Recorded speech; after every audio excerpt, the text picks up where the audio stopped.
Welcome to the Magic Minute from the Magic Travel Guy. Today we head to Tomorrowland at Magic Kingdom to take in Monsters, Inc. Laugh Floor. We'll guests participate in a hilarious gag-tastic interactive comedy show starring Monsters, Inc. and company.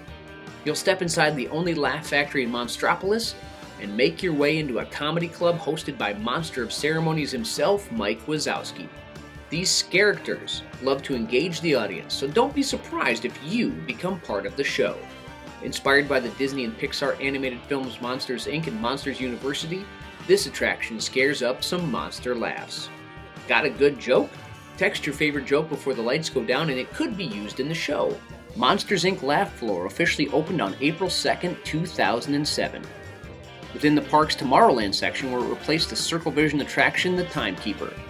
The main theater is equipped with 400 seats and utilizes digital puppetry technology, similar to Epcot's voice-directed Turtle Talk with Crush. Live actors perform voices behind a large digital screen, while computer-rendered monsters appear with the actors' voices. Connect with us on Facebook, Instagram, and themagictravelguy.com.